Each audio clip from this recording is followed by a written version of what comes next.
ناڕزاییە تووڕائامێزەکانی کەسوکاری قوربانیانی کانەبەردینەکەی هەرێمی گوڵستان پەیامێکی نوێ بوو بۆ سەرۆکی ئێران بەر لە هەڵبژاردنەکەی ڕۆژی 19 ئەم مانگی پێنجە. لە چەند ڕۆژی ڕابردوودا و پاش ئەو ڕووداوە سەرۆک ڕۆحانیەکی نوێمان بینی کە پێ دەچێت گەیشتبێتە ئەو بڕوایی تونڕەوانی ئێرانی بێ هیچ پەشیمانیەک دەستیان بە هێرشکردنە سەری کردووە. ڕۆحانیش بڕیاری بەرەنگاربوونەوەیانی داوە چونکە دەزانێت ئەگەر بەرەنگاریان نەبێتەوە ئەوە سەر لە نوێ هەڵبژاردنەوەی دەکەوێتە مەترسیەوە.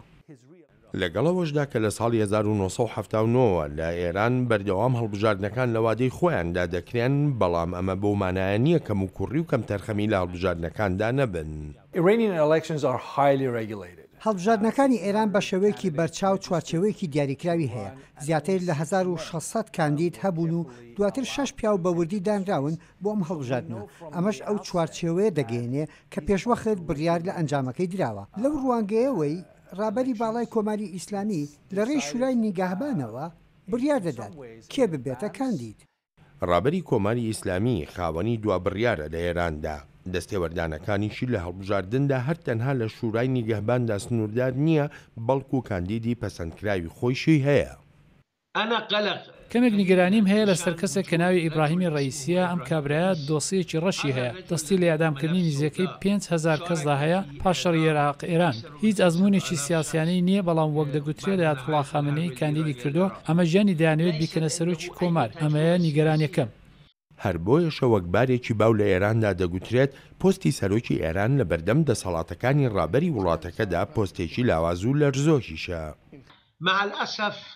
بەداخەوە سەرۆک کۆماری ئێران دەسەڵاتی تەواوی نییە بۆ گۆڕانکاریکردنیی بنچینەی لە ئێراندا. سەرۆکی ئێران دوای ڕابەری کۆماری ئیسلامی دێت و هیچ دابەشکردنیی بۆ دەسەڵاتەکان نییە. ڕابەری کۆماری ئیسلامی خاوەنی هەموو دەسەڵاتێکە و سەرۆک کۆماریش ئەو دەسەڵاتانەی دراوەتێک کە لە دەستوردا هەن. هەر بۆیە چاوەڕوان ناکرێت گۆڕانکاری سیاسی و ڕۆشنبەری ببینرێت لە ئێراندا، بەڵکو لەوانەیە ڕەوشەکە تونتر بکرێت. زۆرێک لە شیکەرەوە لەو بڕوایەدان چاوەڕوان ناکرێت لە هەڵبژاردنەی سەرۆکایەتی ئێراندا گۆڕانکاری لە سیاسەتەکانی ئەم وڵاتەدا بێتە ئاراوە و دەشڵێن ئەگەریش هەبێت ئەوە دەشێ بە ئەندازەیەکی کەم لەسەر ئاستی ناوخۆیی وڵاتەکە بێت. ئەگەر سەرۆک ڕۆحانیان کاندیدێکی کۆنەپارێز هەڵبژاردن بباتەوە، زۆر پێ دەچێت ڕێکەوتنە ناوەچیەکەوە خۆی بمێنێتەوە. بە هەمان شێوە سیاسەتی دەرەوەی ئێرانیش گۆڕانکاری بەسەردا نایێت. پێم وانییە ئەگەر ڕۆحانی هەڵبژێردرێتەوە لە سووریا و لە عێراق بێتە دەرێ، چونکە ئەو ڕێبازانە هی سەرۆکی ئێران نین. هەر بۆیە هەر کەسێک هەڵبژاردنی 19 ئەم مانگە بەرێتەوە چاوەڕوان ناکرێت لاپەڕەی نوێ بکاتەوە. ئەو شتێ ناگۆڕدرێت بە پلە یەکەم سیاسەتی ئێرانە لە هەرێمەکەدا. دەستێوەردانەکانی ئێران لە سووریا و عێراق و یەمەن و بەحریندا بەردەوام دەبن لەو سۆنگەیەوەی بڕیار لە لای وەلی فەقیها کە خۆی بە بەرپرسیار دەزانێت لە هەڵکردنی ئاڵای شۆڕشی ئیسلامی لە وڵاتانی ناوچەکەدا تا دەرکەوتنی مەهدی مونتەزەر کە ڕابەر خۆی بەجێگری دەزانێت.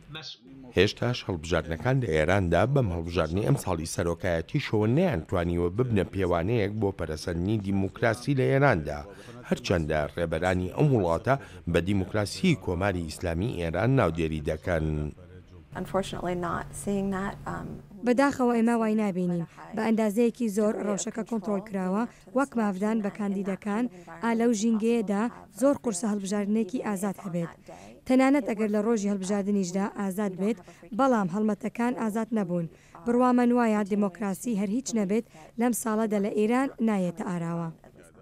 کۆماری ئیسلامی ئێران یەکێکە لە وڵاتانی پێشێلکاریەکی زۆری مافەکانی مرۆڤی تیادا دەکرێت، وەک لە راپۆرتەکانی ڕێکخراوە نێونەتەوەییەکانی چاودێری مافەکانی مرۆڤ دەکەن جەختی لێکراوەتەوە.